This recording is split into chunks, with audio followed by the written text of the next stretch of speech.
Hello, Joanna. Hello, Mr. Marson. How are Long time you? no, long time no see. Yes. When did I see you? About a minute and 20 seconds ago. Yes. Oh, good morning. How is it? How is it outside? It's very nice. The sun is coming out. It's getting warmer. It's still a little bit chilly. Well, maybe Yeah, not that chilly, but we for can tell. some. But We can tell it's about the time you start using professional makeup because you're glowing. Literally, you're shining. I know the sun is right in my Shine face, like so it feels good. shine like a diamond. Yeah, no, you're good. You're safe. You're in a safe environment, and so are you guys. Before we kind of totally take it off the topic here, Marcin and Joanna, we're always here for those that you don't know to talk about intermittent fasting and diet and things that have worked for us when we lost 110 pounds.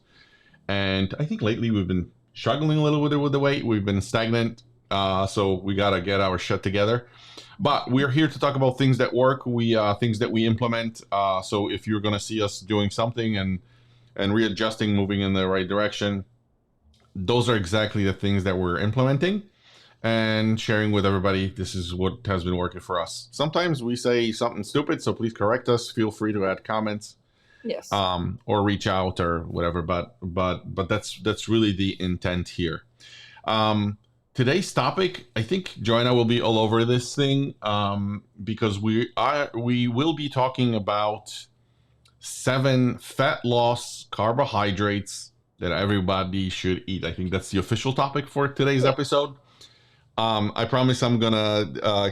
I told Joanna I'm gonna kick us off, and not gonna take too long. But I almost feel like I have to do some due diligence before we get going with this one, because I think it goes along with some of the beliefs that we have.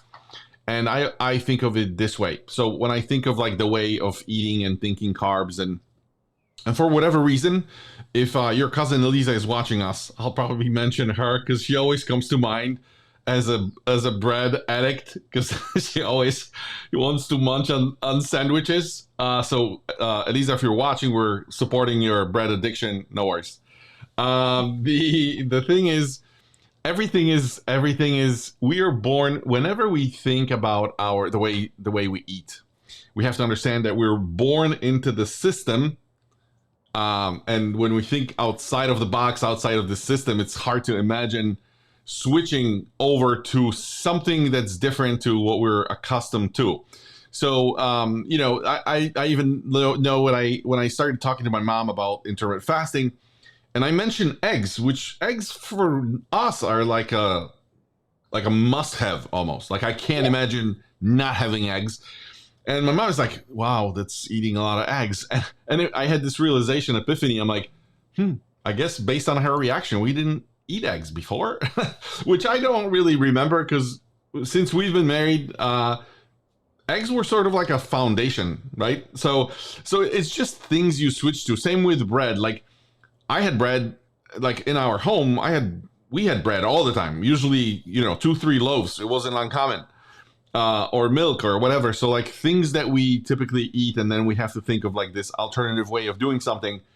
And it sounds absolutely crazy. You can compare it to, like, I remember when I heard first time about people having siesta in Mexico. I'm like, they literally like stop for an hour, which is absolutely mind blowing. With our like religious beliefs, same deal. Like, oh wow, they put like a calf on a pedestal, right?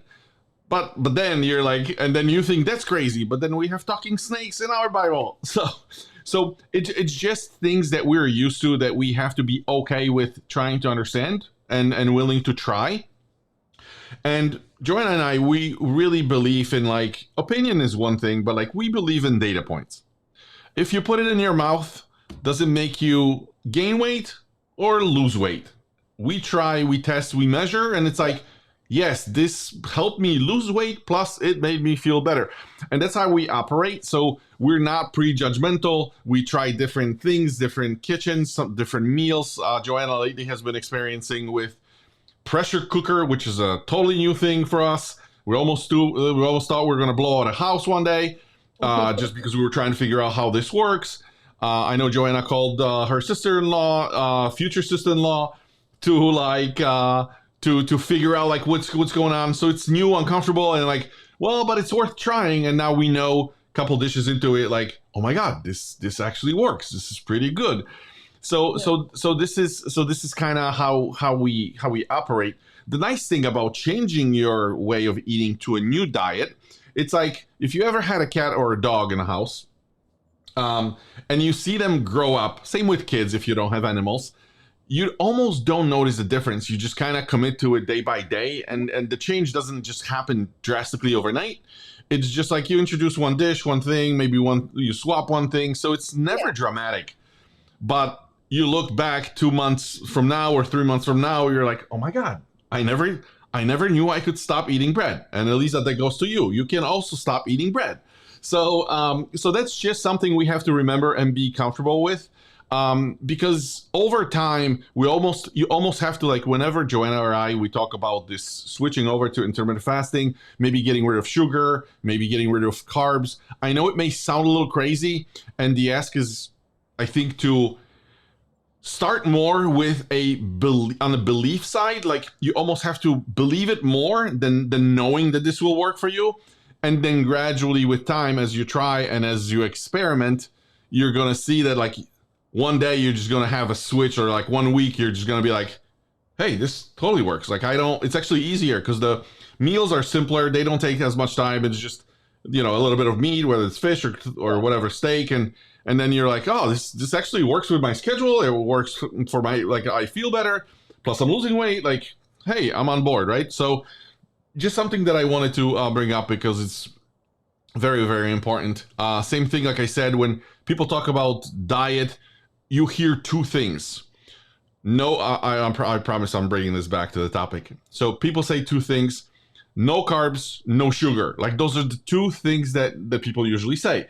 And when they say sugar, like, we know what's going on and the sugar substitutes. But like, the carbs deal is a little more complex, because then people say, like, carbs, they generalize. People say, oh, no carbs, so like all carbs are not good for me.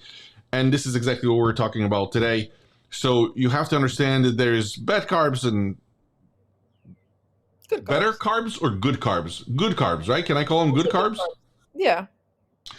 So the bad ones, typically the stuff that you hear normally, Hmm. it's like pasta, breads, rice, flour, cakes, pastries, all this bad stuff. But there's also carbs that are really good for you. There are actually carbs that can support not only fat loss, but they can help with the metabolic health, which is what we're after, because it makes you live longer, it makes you healthier, it makes you happier. So it has all the incentives. I know Joanna will probably say something about the benefits for women, especially those women that are in, help me with the pronunciation, perimenopause. Perimenopause and menopause. Yeah. Yeah. So there are carbs that will actually help you with that, and then it's just, like, you need carbs, right? Yeah. So when people talk Yeah. about balanced diet, we're not neglecting carbs. We're saying carbs are important. Once you lose your weight, you go down to your ideal weight. Think of it this way: it's always hard at the beginning, right? Because it's almost like, if you ever try to push a car that's standing still, to get it going takes a lot of, like, energy, a lot of effort, and it's uncomfortable. But once it's going, once it's moving, it's so easy to, Yeah. like, maintain. And the thing is, once those changes are implemented, your energy levels will change, your cravings will change. You're gonna get used to the way you eat and what you eat. So that's really it. So we're here to talk about the good carbs, and I think I'm done running my mouth. I'm gonna switch over to Joanna, and she can tell you more. Yes. So I'm going to go first through like 7 carbs that are actually good for you that will make, in most cases, if you don't overeat. Here's the thing, you guys, you can overeat even on the good stuff. If you don't overeat, just take your portions to a regular portion, once a day type of a thing. Some you could eat all day. Um, there's 7 of them that will actually help you in perimenopause and menopause, and help you in regulating your hormones, which is some of us women at this age need. So let's jump right into it. Berries. Berries, fresh berries or frozen berries, have high fiber. They're good in antioxidants.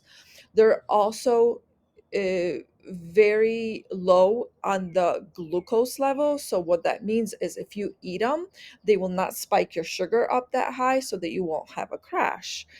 Blueberries particularly are the best out of all the berries. They will affect your sugar level the least. It's a great snack just by itself.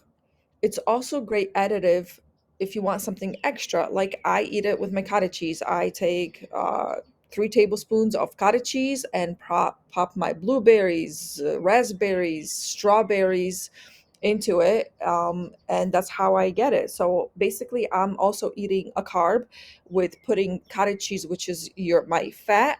I get full fat cottage cheese. um, Cottage cheese on top, and also you get protein and fiber. Perfect snack.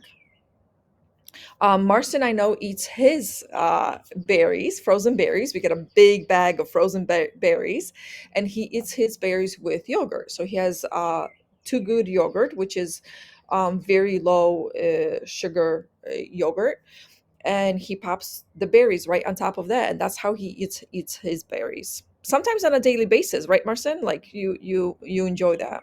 I'm not gonna self-incriminate, so I'm not gonna admit to anything here on this call. But yes, I have the thing with berries and yogurt is that I have an issue with like portion control. You can just have like a little bowl. I always talk about it. For me, it has to be like a bigger one, but it works. Like when I have cravings for something sweet, I'll just use that instead. And when you say Too Good, that's the actual name for those of you that Yeah. don't know. It's what's on the cover. I should know better. Is it like a sunflower or something? Oh, that's No, for the vanilla one. vanilla Yeah. vanilla flower or something. Yeah. So you can find it in Stop and Shop or Publix, depending on where you are. Um, it's great with berries. Fantastic. Yes. Our little one got into it too now. She loves the yogurt with. She puts her own granola. We have nut granola in the house, like a nut granola on top, and of course she has to add a couple chocolate chips into it. But yeah, she loves them. So next one is quinoa. Quinoa is one of those that we don't use much in the house, but we used to a lot. It's one of those grains that is really good for you. It's high in protein, and it's a high fiber grain, so it works very well on your digestive system. It has all the oils that you need as well, on top of it with amino acids. It's a great plant-based grain that you can use. You can use it instead of rice. You can use it on top of salads. I would suggest try cooking your own. This way, you're not taking a chance of having anything added to the quinoa that is like microwaved quickly. Is that the microwave one better than rice? Of course it is, 100%. So again, we're choosing back and forth. Okay. Number three, I think it's a staple in our diet in the house, is a sweet potato. So any sweet potato, this can be the purple sweet potato, whatever's called a yam, or a sweet potato. These are all in the same family, and they are rich in complex carbs. And complex carbs are good for you because they break down much slower, which then means that your sugar spike will not be as bad. They have vitamin A, vitamin C, um, supporting your skin, my ladies. This is what you want to use, as well as immune function. Um, we do our sweet potatoes. Either we boil them, we roast them in the oven. We even put them out on a grill in foil to kind of roast them this way. You can do them in your air dryer. What I love is to put uh, grass-fed butter on top, which gives it that additional additional good fat. We always talk about the good fats. You want to add the good fats into your food, and with putting on that butter, that nice big tablespoon of butter on your sweet potato, decreases the sugar impact that it will have on your blood. So again, stable sugar. We always talk about that. Um, that is why this is just a great substitute for a white potato. We also roast ours in the oven with butternut squash. Very good. Okay.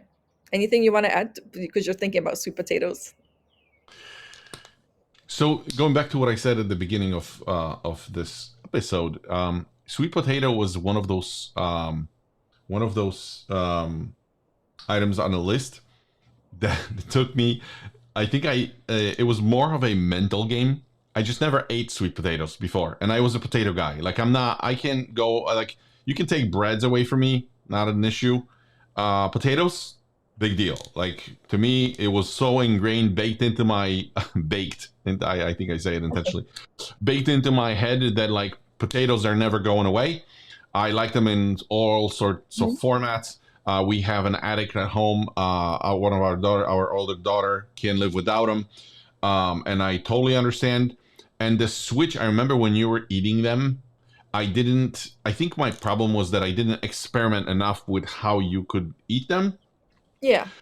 But the reality of it, I should probably say it later. But the thing is, once I converted over, tried with different flavors and different ways of doing it, I'm like, wow, this is like not bad. So like it took me like this transition literally probably took me a year to totally not being okay with sweet potato to being totally okay. Like actually, I'm afraid to say to use the word love, but you said like with butter, and for me like some sort of a hot sauce.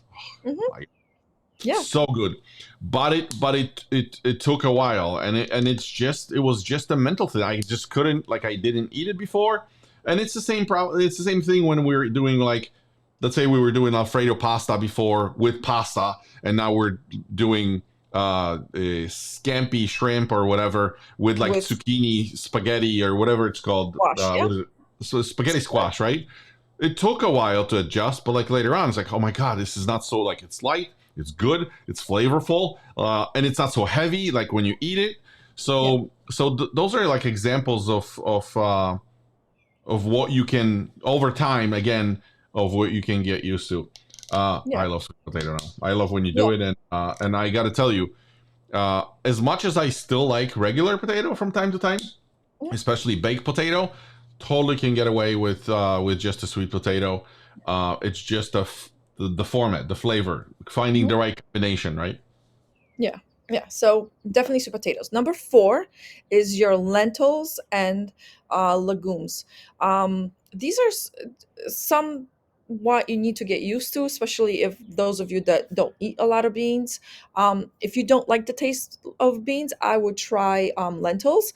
They have a little bit different texture. They're smaller, and I think for instance, my daughters do not like any beans, but I give them lentils and they love them. So it's all depending on your preference. But lentils and legumes are very good for us women for our hormone balance, as well as they are very rich of in iron, fiber, protein. So this is a perfect addition to your meal that you could add or substitute and get the additional fiber that you need, additional protein that we're constantly pushing into our body that we need. I, for instance, yesterday made a dish, like Marcin said, with uh, with chicken, and the recipe had some rice to put in there. I substitute the rice with the lentils.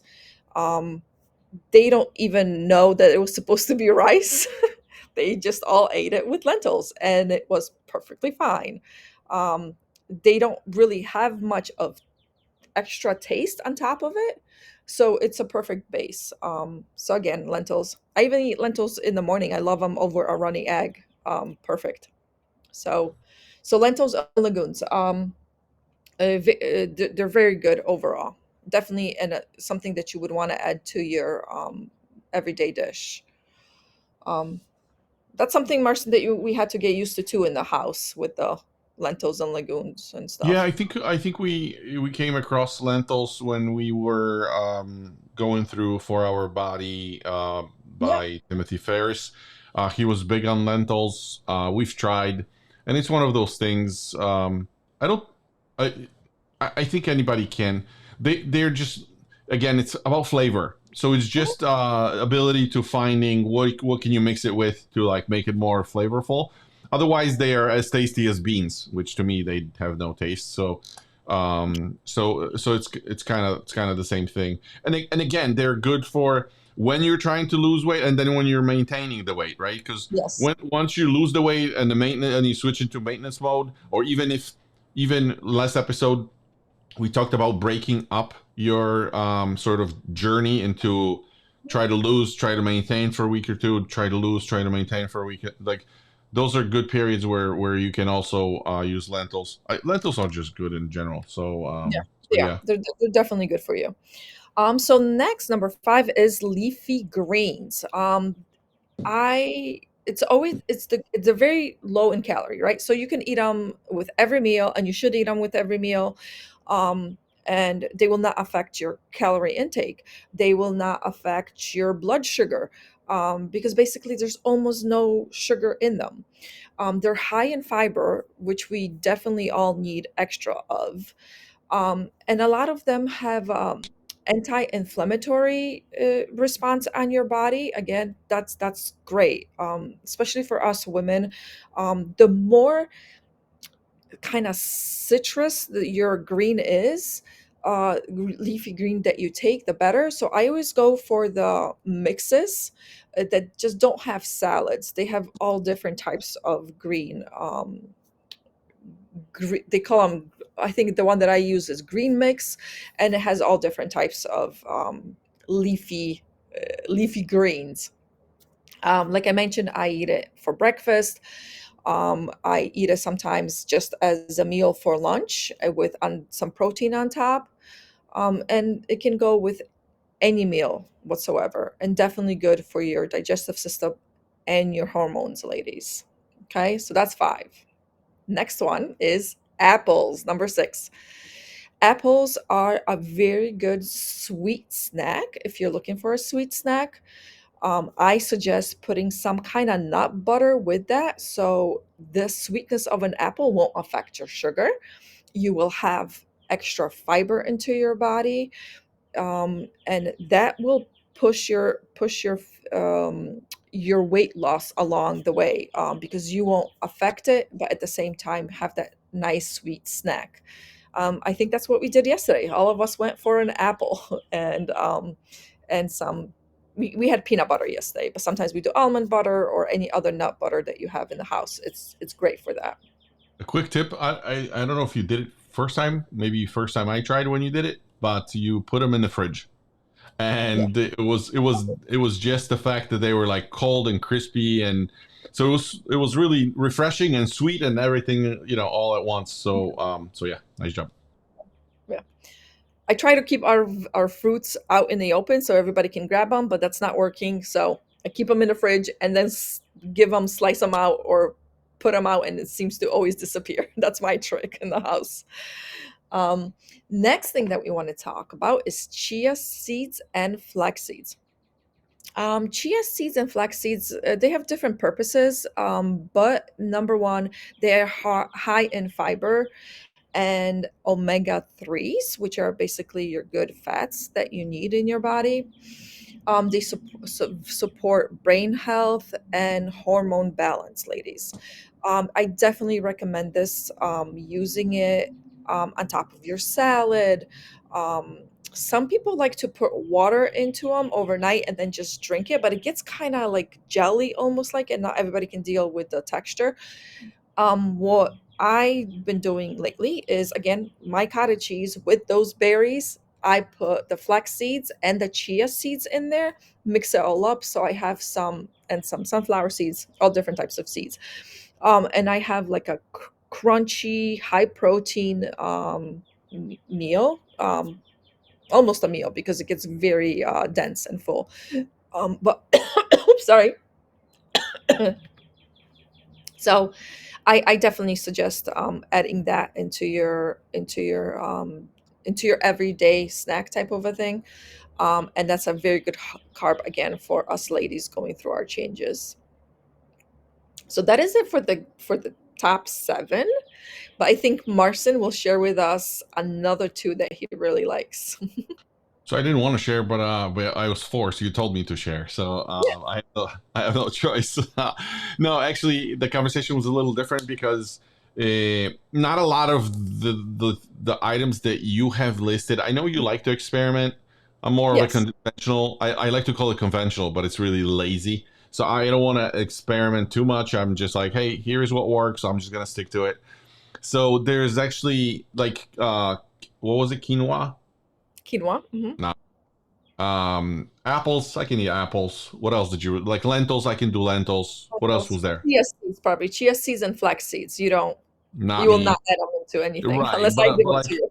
yeah, but my carbs are like sauerkraut, Mhm. or kimchi. Like you used to buy the stuff from Sam's where it was fermented kimchi. It was so good. Yeah. It was hot. Like I would add it to my breakfast meals.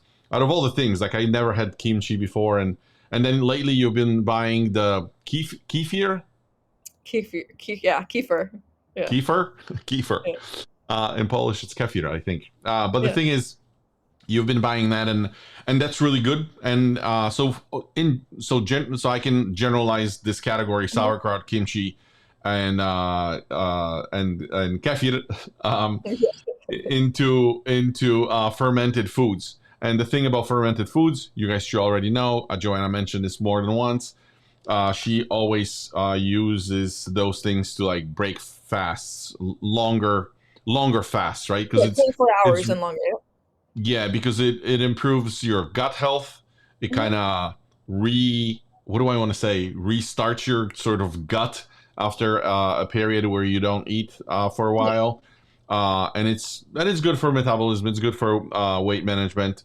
It actually helps with digestion Mhm. and also absorptions of nutrients, which is one of the reasons why she's having that first before then eating Yeah. regular food. And it's an easy add-on. It's you can just add it into any dish, really, right? Like so when I eat and when I have my meats, even with veggies, sometimes I like to grab it as this like a Mhm. side dish, or I mix it with my food, so it's nice. So fermented foods, for the ones that I have mentioned, and then the this category though, when we talk about like I love I like to add broccoli, especially the cauliflower is my thing, and then sometimes from time to time Brussels sprouts. Those Mhm. are Yeah. cruciferous So first. vegetables. Yes. Um, so and those are good not only because it's like healthy carbs for you, but they support like your liver, liver, your liver Yeah. detox. And it's especially important for like hormone balance. So it's just Yeah. good for you in general. And then they're also high in fiber and Mhm. micronutrients. I think that's what you said. Yes. Yes. And that again helps with metabolism. So Mhm. so they're just healthy for your body. Yeah. If you like them already, congratulations. If you don't, I would try to learn how to enjoy them. Again, it's all about flavor. Play with spices. I know Joanna, when she travels to Connecticut, she brings one of those. What's the thing you always buy? That we put on green beans and we put on. I do the same Guacamole mix. Yeah. guacamole Guac mix. mix. It's like a Yeah. yeah guac mix. Again, it's just a mix of spices. Like, don't get stuck Correct. thinking that there's only one spice for you, or to mix broccoli or cauliflower with, or Brussels sprouts with. Just find something you like. Experiment. Sometimes we go out, we just get something, we see that it works, then we buy it again. Mhm. Sometimes it's a hit or miss. You buy something, mix Yeah. it, like, that's not good, and we don't do it again. So be okay with just experimenting.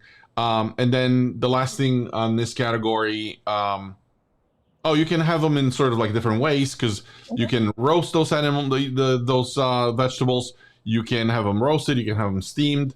You can add them to some sort of like stir fry. Joanna likes to experiment, like cuts them up and throws them with other veggies.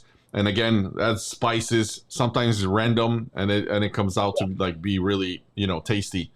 Yeah. So those are the only two that I was that I wanted to highlight for me because Mhm. I'm not the health nut to an extent. So those are just practical for me.